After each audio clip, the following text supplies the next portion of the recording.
kalau nampak dia punya perancangan untuk Sabah itu sangat clear bah. So itu yang saya lihat bagaimana Datuk Seri Haji ini very compose disebabkan ada unsur-unsur nepotisme, kronisme yang tidak boleh dikawal. So itu yang saya lihat tidak dapat ditangani dengan betul oleh kepimpinan warisan.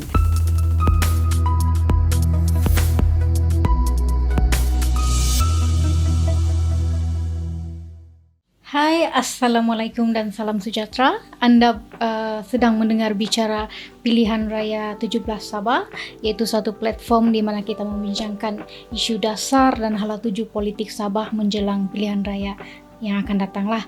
Saya Yen, dan hari ini kita bersama dengan seorang tokoh wanita muda yang cukup dikenali di kawasan pantai timur Sabah, dan beliau sebelum ini pernah berada dalam kepimpinan warisan dan kini bersama dengan Gabungan Rakyat Sabah yaitu JARES, dan saya difahamkan beliau masih aktif ya memperjuangkan pembangunan di Kunak. Selamat datang ke studio ini Datuk Nur Azlina Arif, penyandang DUN Kunak. Datuk, terima kasih kerana sudi bersama kami di bicara Pilihan Raya Negeri Sabah 17. Mungkin sebagai seorang wakil rakyat di Kunak, apa agaknya cabaran yang paling besar menjadi wakil rakyat lah di kawasan luar bandar? Sudah tentu Kunak merupakan sebuah daerah yang boleh dikirakan sebagai sebuah daerah kecil yang jauh nun di sebelah sana, dan seringkali Kunak ini orang tak perasan kewujudannya sebelum ini kan. Kalau orang tak sebut Kunak, di mana tuh Kudat kah? Iya. Ataupun di mana tuh Kunak kan. So sudah tentu banyak cabaran yang perlu kakak lalui sebagai seorang wakil rakyat. Namun kalau boleh, bila diimbas semula, tujuan utama kakak masuk politik suatu ketika dulu adalah harapan dan aspirasi untuk mengubah landscape pembangunan daerah Kunak dan memastikan hak rakyat Kunak itu mendapat perhatian. Justru kakak merasakan kakak perlu menyertai politik, kakak perlu masuk ke dalam sistem in order for me to change the system dan memastikan pembangunan daerah Kunak itu dapat mengejar selari dengan daerah-daerah lain, dan juga sudah tentu hak-hak yang sepatutnya diterima oleh rakyat Kunak itu dapat ditunaikan. Dan alhamdulillah setelah diberi peluang oleh rakyat Kunak menjadi wakil mereka, kita berusaha untuk memastikan pelbagai aspek pembangunan itu diusahakan dalam masa yang sama. Dan kalau menyebut pasal luar bandar, sudah tentu kita tidak boleh lari daripada isu-isu infrastruktur bahkan. Betul. So Kunak juga tidak lari daripada isu-isu tersebut, seperti isu jalan, isu elektrik, termasuklah air. Namun bagi kakak, isu ini tidaklah terlalu kritikal. Yes, kami ada masalah tapi tidaklah kritikal, kerana kita melihat kalau isu jalan raya itu hari ini Kunak sudah mendapat projek Pen Borneo, terlibat dalam projek Pen Borneo. So Kunak akan melihat pembangunan dari sudut infrastruktur jalan raya. Kalau cakap pasal air, Kunak juga bakal menerima pelbagai inisiatif empangan-empangan yang bakal dibuka, walaupun empangan ataupun loji Kunak itu perlu ditambah baik, dan termasuklah elektrisiti dengan adanya empangan hidro, loji jana kuasa yang sedang dalam usaha kerajaan hari ini juga menampakkan satu petanda yang baik untuk manfaat infrastruktur asas yang lebih baik untuk rakyat Kunak. Namun bagi kakak secara pribadilah, cabaran yang paling penting selaku wakil rakyat di daerah Kunak adalah bagaimana untuk kakak mengangkat suara Kunak itu agar lebih didengar dan lebih mendapat perhatian. Kan kalau sebelum ini macam yang kita sebut tadi, Kunak ini agak ketinggalan, agak jauh daripada radar pembangunan daerah-daerah yang ada di Sabah. Justru kakak perlu menjadi seorang wakil rakyat yang sentiasa memastikan untuk turun ke akar umbi, mendengar suara mereka, dan kemudian menjadi wakil mereka pula untuk mengangkat suara kami agar lebih didengar oleh pucuk pimpinan, sama ada di pentas Dewan Undangan Negeri, sama ada dalam perbincangan bersama kepimpinan, dan sudah tentu kakak perlu lantang dan perlu berani termasuk dalam platform media sosial agar Kunak mendapat perhatian. So itu cabaran yang perlu kakak galas. Namun yang paling penting adalah suara itu perlu menjadi suara yang didengar dan tindakan itu perlu selari dengan apa yang kita suarakan. Oke, baik, terima kasih. Ya, macam-macam cabaran dia kan Kak. Tapi saya percaya dan saya difahamkan Kunak juga akan dari sudut ekonomi pun actually sekarang tengah membangun, betul Sudah Kak? tentu, sudah Alhamdulillah. Oke, baik, mungkin kita terus kepada soalan yang seterusnya, yaitu kita masuk pada soalan politik. Bagaimana kakak melihat perubahan politik Sabah sejak kali pertama kakak menang pada 2018 sampailah hari ini? Sudah hampir 8 tahun. Ya. Kan, dan pastinya banyak perubahan. Kalau mau sebut perubahan yang paling ketara bagi kakak, ada 3 perubahan yang sangat ketara. Pertama adalah peningkatan kesedaran oleh rakyat Sabah, terutamanya anak muda, tentang peri pentingnya mengejar otonomi yang dilaung-laungkan dalam MA 63. So, rakyat Sabah hari ini sudah semakin sedar ada keperluan untuk mengembalikan hak kita dalam MA 63. Dan perubahan yang kedua adalah kita melihat bagaimana landscape politik di Sabah sudah semakin dinamik dan parti-parti perlu bekejar-kejar untuk memastikan parti mereka tidak selesa dan lebih menjurus kepada result oriented. Kerana dinamika parti itu boleh berubah bila-bila masa saja sesuai dengan kehendak rakyat, kerana rakyat mau melihat hasil. Dan bagi kakak, yang ketiga sudah tentu adalah perubahan tentang kepentingan untuk menjadi sebuah kerajaan yang memberikan impak yang baik kepada rakyat, kerana kerajaan tersebut ataupun parti politik tersebut akan diukur berdasarkan hasil kerja mereka, bukan berdasarkan ucapan yang berretorik ataupun ucapan yang penuh api. So again, it is about result. Itu yang perubahan yang sangat baik bagi kakak. Alhamdulillah, tambah-tambah lagi mungkin pilihan raya kali Betul. ini di mana undi 18 diimplementasikan itu Kak. So kuasa anak muda tuh banyak bah. So anak muda nih kira kena perlu tahu, kena peka dengan situasi politik semasa. Apatah Mungkin apa lagi pandangan? informasi sudah di ujung jari. So kebaikannya adalah bagi kakak, parti-parti politik tidak lagi boleh menggunakan medan-medan ucapan umum itu sebagai satu petanda kekuatan. Kerana bila informasi di ujung jari, rakyat ataupun anak muda dengan begitu mudah dan cepat boleh melihat apa sebenarnya hasil daripada perjuangan parti-parti politik tersebut. So bagi kakak dia ada pro and cons lah, kan? Yes. Namun kebaikannya lebih kepada rakyat. So sebagai rakyat we enjoy perubahan itu dan pastinya manfaat lebih baik kepada kita. Oke Datuk, kita terus ke persoalan yang seterusnya lah, agak panas. Datuk merupakan antara figura yang actually penting pernah bersama-sama dengan Parti Warisan. Ramai nih tertanya-tanya, apa sebenarnya yang mendorong Datuk keluar daripada Warisan? Dan adakah keputusan keluar Warisan ini dibuat atas tekanan politik, isu dalaman, ataupun sebab prinsip dan hala tuju parti yang mungkin tidak lagi sehaluan dengan Datuk?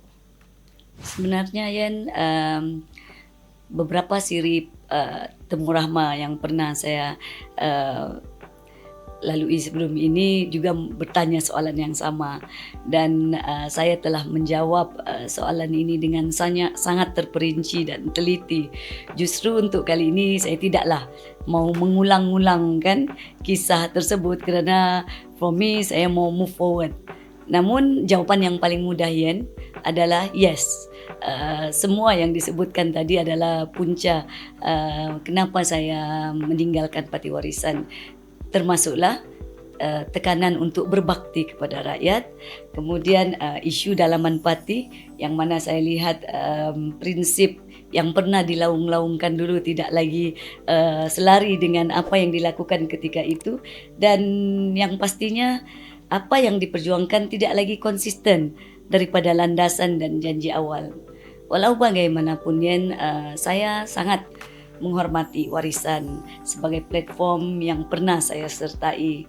Namun atas isu-isu yang saya sebutkan tadi, saya mengambil keputusan untuk mengutamakan, meletakkan visi saya untuk rakyat Kunak di tempat yang paling tinggi, melebihi kesetiaan saya kepada parti warisan ataupun kepada presiden parti. Justru saya mengambil keputusan yang mungkin agak sukar, namun bagi saya memberi kebaikan dan impak yang sangat baik buat rakyat Kunak. So Datuk, bila sebut mengenai konsisten tadi, yaitu apa yang dicakap dulu dan apa yang dibuat pada ketika itu sudah lagi tidak konsisten, mungkin boleh Datuk explain mana yang Datuk rasa warisan ini sudah menyimpang dari perjuangan? Banyak kan. Saya rasa dia sangat jelas lagi bersululah. Dia antaranya adalah apabila warisan sendiri membuktikan bahawa perjuangan unity itu lebih sudah kepada perjuangan family ataupun nepotisme dan kronisme, dan sudah tentu perjuangan mengembalikan hak negeri itu tidak lagi kita lihat sebagai keutamaan apabila warisan mengambil keputusan untuk melebarkan sayap ke Semenanjung Malaysia. Dan yang paling penting adalah apabila kita melihat beberapa tindakan parti warisan yang saya tidak lihat sebagai memenuhi aspirasi tersebut, terutama apabila langkah Kinabalu dibuat bagi meletakkan kepentingan beberapa individu penting warisan melebihi kepentingan rakyat. So ini adalah antara ketidakkonsistenan yang Yen soal tadi. Baik, okey. Datuk, manakah Datuk ada sebut tadi dia lebih kepada kepentingan individu sudah tertentu. So kita balik kepada kenapa keluar warisan, sebab wujud dakwaan-dakwaan bahawa beberapa adun warisan ini konon-kononnya lah dibeli. So bagaimana Datuk melihat tuduhan itu dan sejauh mana ia benar atau ia hanyalah sekadar persepsi politik? Sudah tentu Yen, saya tidak boleh menjawab bagi pihak adun-adun yang lain. Okay. Namun bagi saya secara pribadi, tuduhan dibeli ini adalah perkara yang biasa dan dia adalah satu persepsi perang politik yang normal setiap kali seseorang ahli politik itu meninggalkan parti yang lama. Namun bagi saya, kalau boleh saya tegaskan di sini, tujuan saya meninggalkan warisan adalah lebih kepada nawaitu asal saya untuk berbakti, untuk berkhidmat kepada rakyat Kunak melebihi daripada kesetiaan kepada warisan itu sendiri. Dan walaupun saya sedar persepsi tadi itu penting, namun tindakan saya dan hasil kerja saya telah pun membuktikan kepada rakyat Kunak terutamanya betapa keputusan untuk meninggalkan warisan itu bukanlah semata-mata kerana dibeli, tetapi lebih kepada memberikan manfaat dan impak yang besar kepada rakyat di Kunak terutamanya. Dan kalau boleh kita kena ingatkan dorang balik Bayan. Kan mungkin dorang lupa ketika warisan menjadi kerajaan pada tahun 2018. Betul. Warisan menjadi kerajaan adalah setelah beberapa orang adun daripada BN dan juga APCO mengambil keputusan untuk meninggalkan kepimpinan mereka dan menyertai warisan.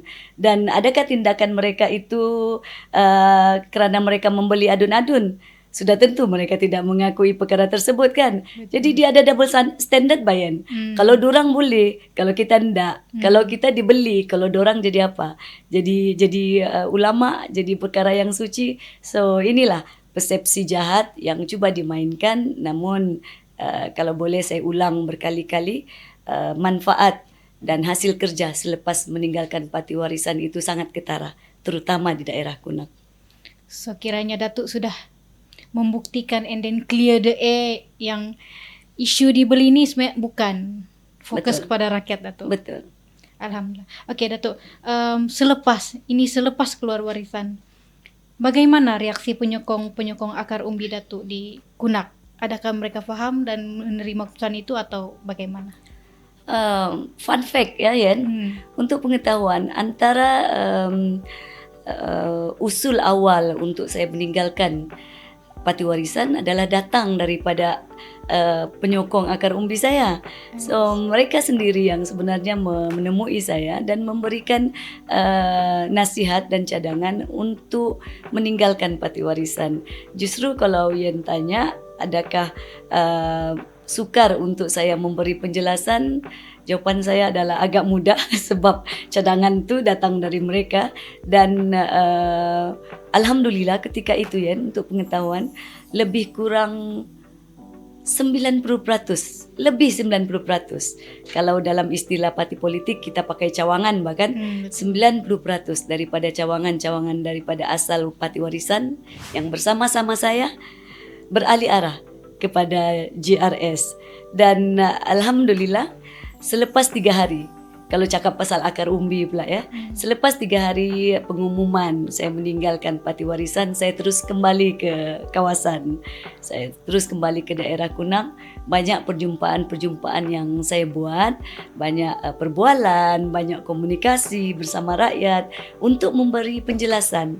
Sudah tentu dari awalnya mesti ada kekeliruan dan ada persoalan kenapa dan apalah jadi sama kita lepas ini kan.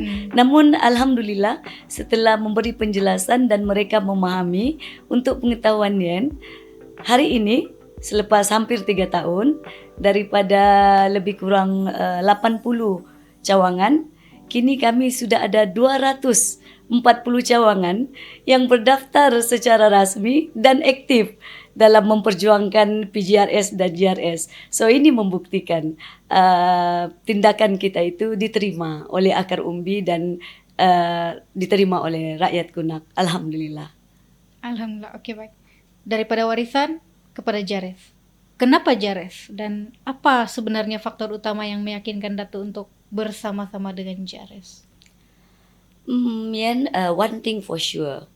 Kenapa saya memilih JRS adalah saya kena tekankan bahwa pemilihan saya tidak berdasarkan emosi dan tidak dibuat secara terburu-buru. Having to say that saya ada pengalaman sebagai wakil rakyat, pengalaman bekerja mewakili rakyat, dan keyakinan itu timbul apabila melihat dasar hala tuju yang sedang dibawakan oleh JRS bagi memastikan Sabah ini mula berada di landasan yang betul. Kita melihat, semua orang saya rasa kena mengakui bahawa pentadbiran JRS ini dibuat secara matang. Dan ketika orang lain ataupun parti lain sibuk berpolitik, kepimpinan JRS boleh tengok dorang melakukan pendekatan yang berbeza. Tidak adalah kalau lawan cakap nih, yang satu cakap, kemudian datang lagi pemimpin JRS, lawan bercakap. There is no such thing. Namun apa yang mereka buat, mereka lebih tenang. Kadang-kadang kita pun gerigitan kenapa kita punya kepimpinan ini tidak melawan dorang ni kan. Tapi dari satu sudut kita melihat bagaimana kepimpinan JRS ini lebih tenang, lebih tersusun, lebih berstruktur, dan fokus mereka bukan menjawab tomahan, bukan menjawab retorik politik. Fokus mereka adalah membawa penyelesaian, membawa solusi kepada isu-isu yang diutarakan. Dan saya melihat ini adalah satu perkara yang baik, dan saya merasakan saya sangat minat untuk dipimpin oleh orang sebegini, dan saya rasa saya mahu untuk berada dalam kelompok leadership yang seperti ini. Dan saya yakin berada dalam JRS ini bukan hanya memberi kebaikan kepada Sabah, tapi saya yakin ketika membuat keputusan, Kunak juga bakal mendapat limpahan manfaat yang besar. Dan alhamdulillah setelah 3 tahun, secara jujurnya banyak manfaat yang kami terima di Kunak. Dan kalau boleh ditambah lah Tambah. Terutama lagi bila kita melihat GRS ini dipimpin oleh satu susuk tubuh bernama Haji Nur yang sangat meyakinkan, yang mana kepimpinannya sangat berhemah, terbuka, dan kalau nampak dia punya perancangan untuk Sabah itu sangat clear bah, Yan. Orang cakap sangat clarity-nya tuh ada. Kita boleh tahu sebab kita ada Plan Sabah Maju Jaya, dan ini saya yakin tidak ada dalam kerajaan sebelum ini. So itu yang meyakinkan saya untuk memilih GRS sebagai landasan baru saya dan juga landasan baru untuk Kunak maju lebih cepat ke hadapan. I see.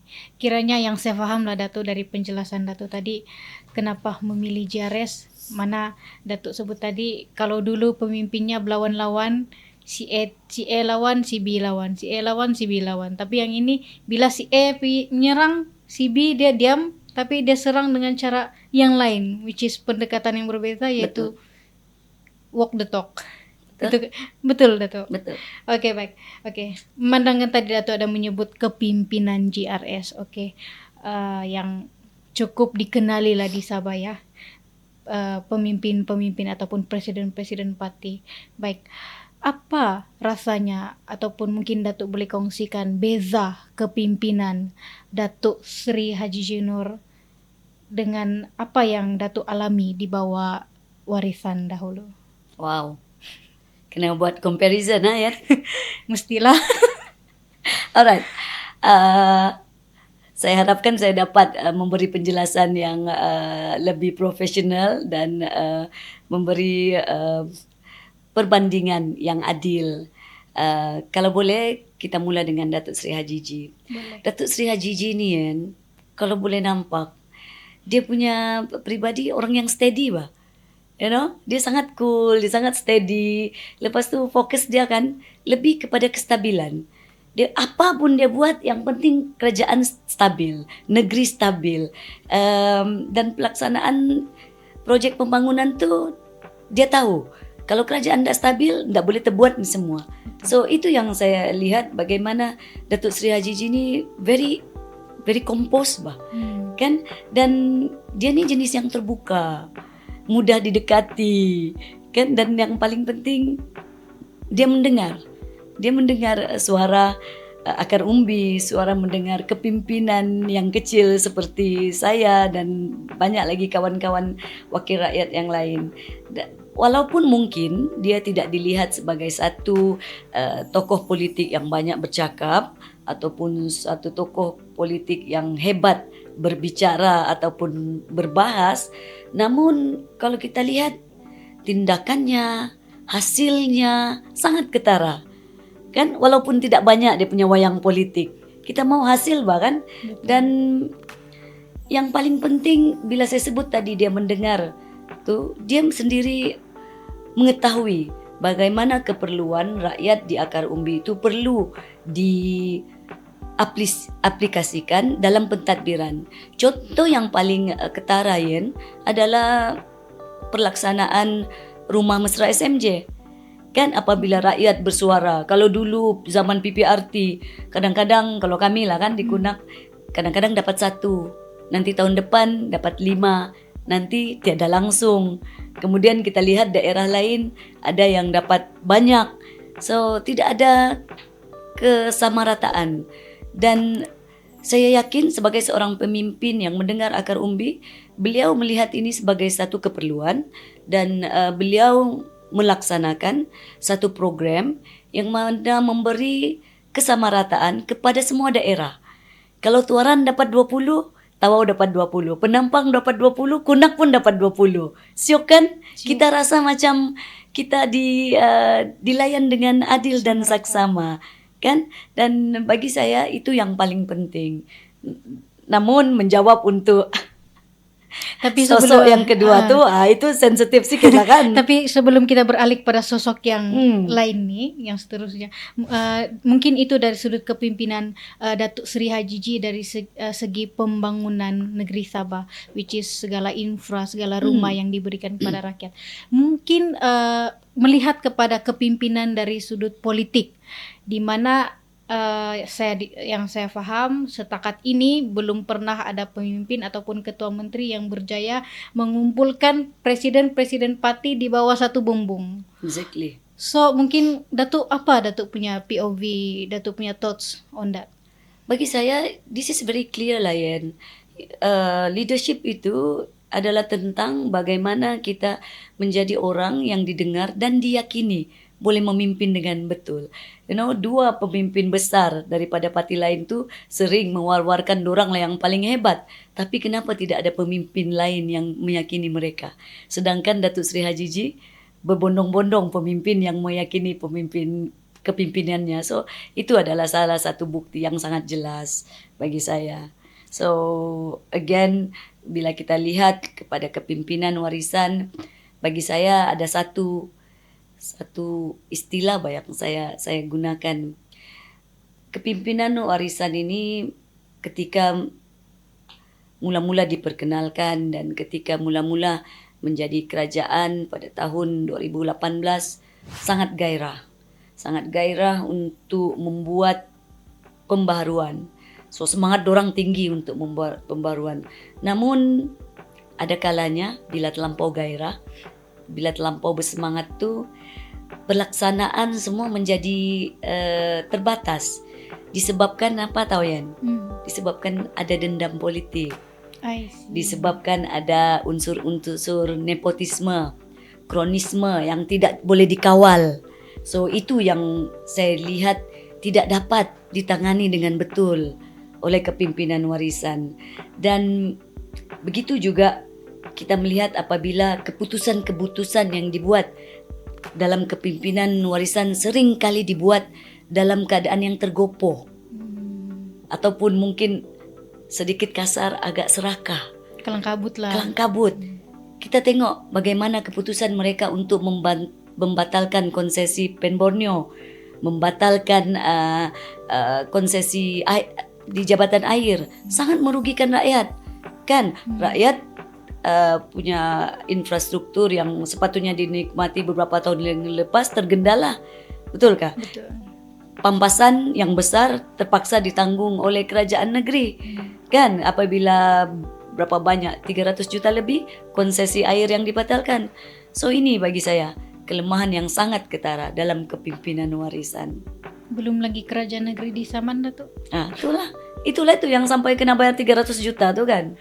Such a waste lah. So itulah tindakan mereka bagi saya terlampau over excited.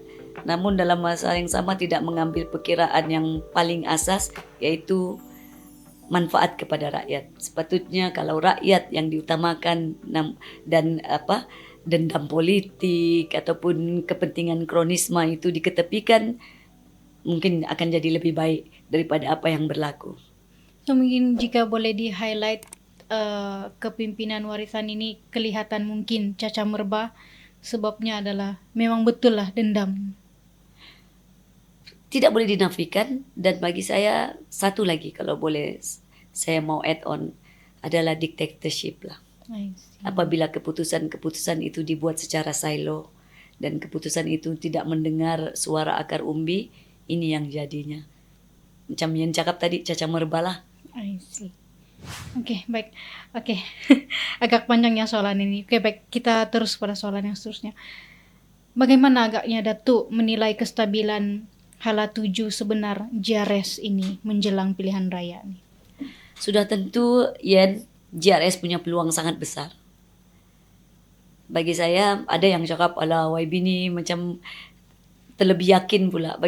Tapi bagi saya apabila kita lakukan sesuatu, dia punya fundamental adalah keyakinan bah.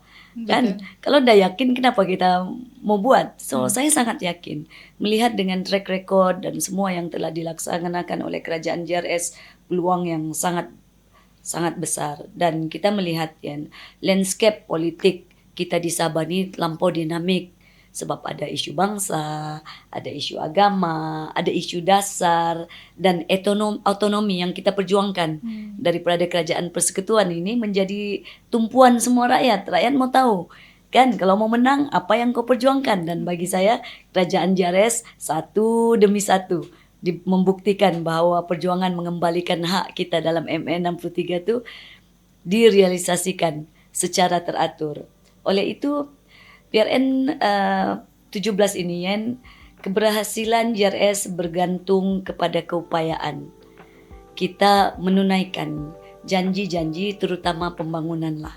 Namun masyarakat di luar bandar sangat mengharapkan, looking forward, apa sebenarnya yang dibawa oleh kerajaan JRS. Dan sejujurnya kalau kami di Kunakian satu demi satu yang kami lihat kerajaan JRS menunaikan impian kami, terutama baru-baru ini kami mendapat pengumuman untuk pembinaan kompleks sukan. Kunak bakal menikmati Pen Borneo yang memberikan akses yang baik kepada Kunak yang mungkin jauh. Kemudian kita akan dapat projek Dewan Masyarakat yang baru dan lebih besar.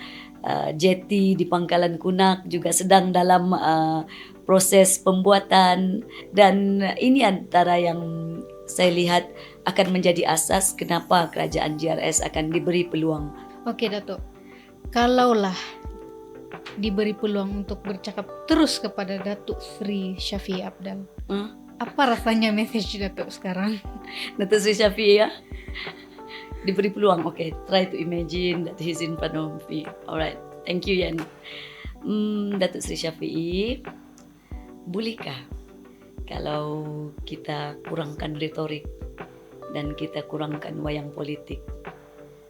Datuk Sri Syafie, why not kita kembali kepada perjuangan kita yang asal, yaitu meletakkan hak rakyat sebagai keutamaan dan memperjuangkan apa yang Sabah dan rakyat Sabah mau. Dan bagi saya, Datuk Sri Syafie, rakyat mau perpaduan. Rakyat tidak mau perbalahan. Rakyat mau mendengar solusi. Bukan pasal orang murut itu kafir. Bukan itu rakyat mau dengar.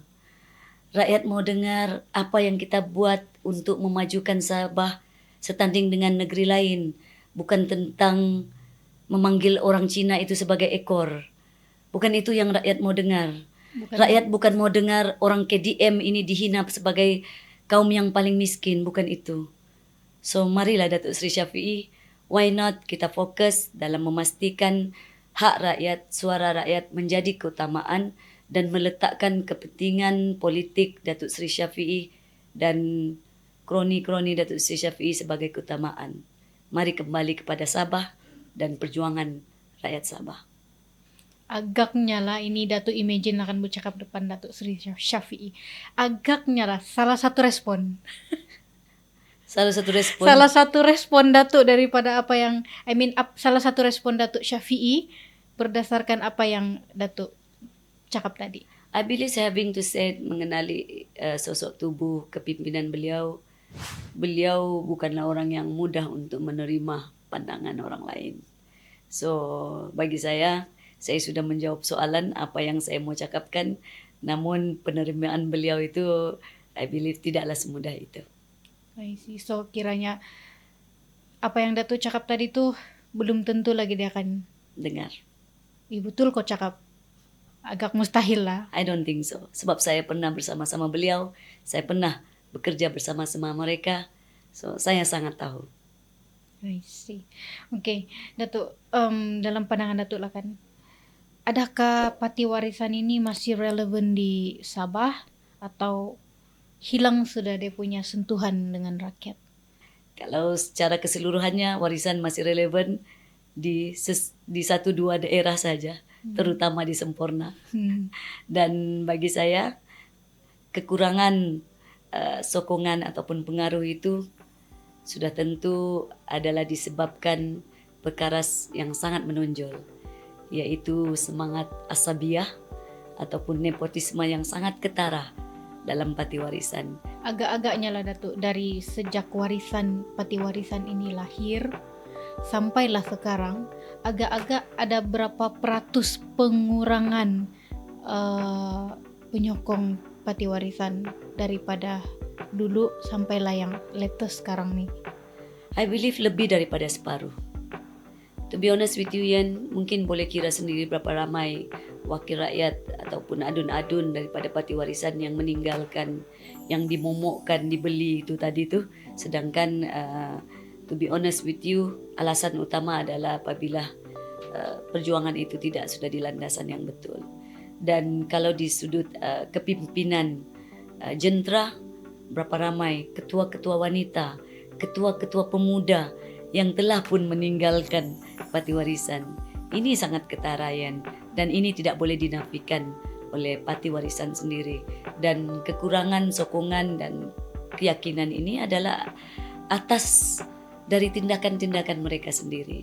Dan yang paling penting, Yan, bila kita cakap pasal kepimpinan tu, Yan, satu benda yang kalau boleh saya kongsi, kepimpinan itu bukan setakat pandai berucap, Yan. You know, being a good orator doesn't make you a good leader, right? So menjadi pemimpin itu, you need to know how to manage your people. You know, you need to listen to your people. You need to, paling basic kalian, menjaga kebajikan penyokong-penyokong dan jentera. Dan ini gagal diurus dengan baik. Jadi bagi saya sudah tentu lebih daripada 50% sokongan itu semakin berkurangan. Kalau kita lihat yang masih ada, hanya ada beberapa orang, dan yang datang pun kebanyakan orang baru yang tidak pernah pun berjuang. Satu benda lah yang paling basic, ya Yan, kalau mengatakan pasal warisan ini, saya selalu sebut nih, kalau mau cakap pasal sayang, pasal penat lelah, pasal cinta, saya adalah antara orang yang sangat sayang pada perjuangan warisan. Ketika tidak ramai orang mempercayai warisan, termasuk adik Datuk Seri Shafie, iaitu Datuk Yusof Abdal. Kami adalah antara orang awal yang percaya pada Datuk Seri Shafie. Ketika itu Datuk Yusof Abdal berada di BN. Betulkah? Betul. Dan kami yang berusaha untuk memenangkan parti warisan. Namun akhirnya bila sudah menang, kami berusaha juga untuk bertahan bersama-sama warisan, walaupun dalam wadah menjadi pembangkang, namun kami masih bekerja keras. Tapi akhirnya, Yan, kami berundur apabila kami melihat satu demi satu kebobrokan, kesilapan, kelemahan itu sudah tidak dapat dibendung lagi. Dan yang paling asas adalah perjuangan mengangkat suara rakyat itu tidak lagi menjadi asas kepada perjuangan warisan. Paham. Kiranya warisan ini sudah menang dia punya Bertukar perjuangan, kulit sudah. ya, dia punya perjuangan lari sudah. Betul ya. Okay. Datuk, pilihan raya makin hampir dekat sudah. Dia bilang Datuk Masiung, dia terupung dekat sudah. Apa agaknya fokus utama Datuk untuk khususnya pengundi Kunak sekiranya Datuk masih mengekalkan status pilihan raya akan datang? Sudah tentu apa yang saya coba bawakan untuk daerah yang amat saya cintai, yang amat saya perjuangkan adalah pembangunan daerah Kunak. Untuk pengetahuannya, saya ada satu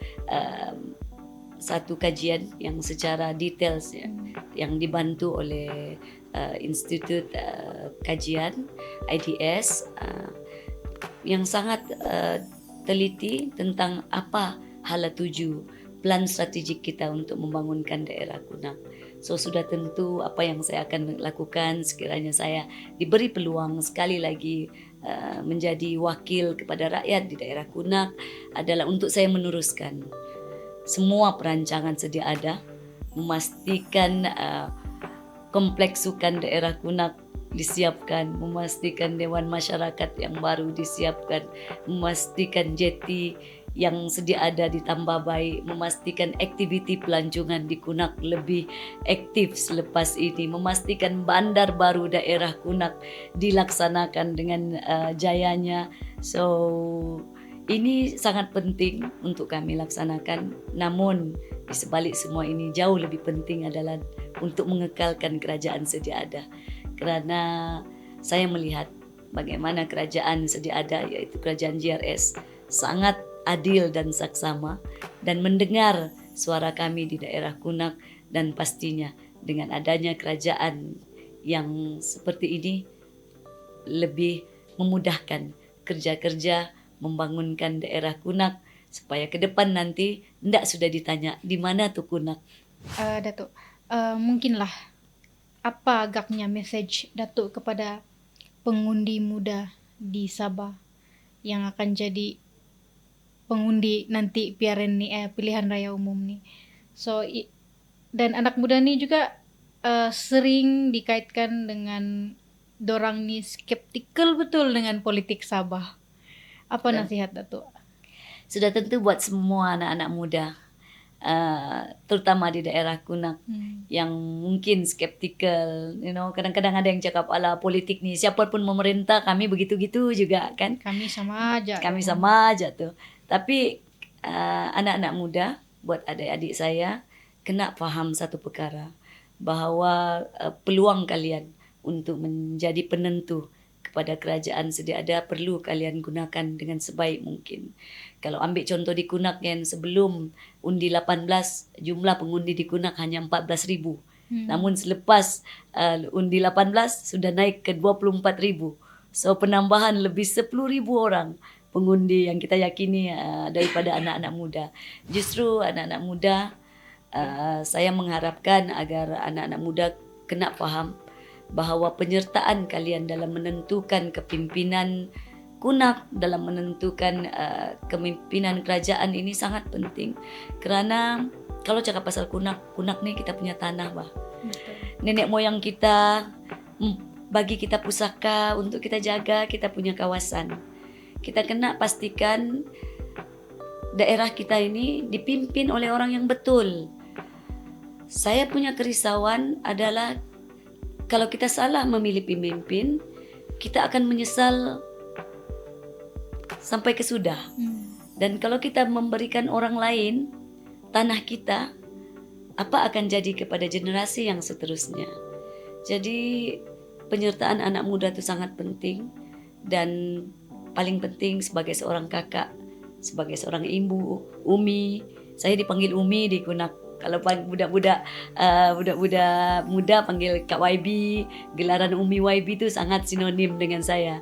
So bagi Umi, bagi kakak, ini adalah satu message yang sangat penting. Kerana anak-anak semua, adik-adik semua bakal menjadi penerus legasi kepimpinan, dan kehadiran saya di sini hanya sebagai seorang wakil yang bakal menyerahkan baton kepimpinan ini kepada kalian.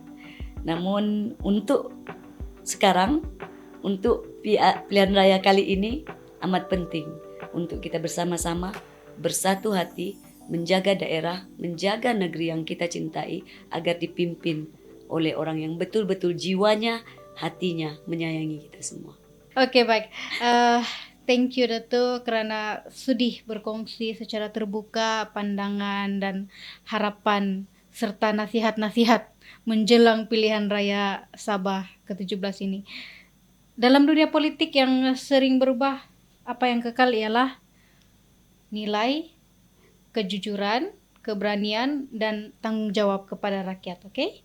So, Datuk, saya rasa sampai sini saja, dan ini sahaja episod kali ini.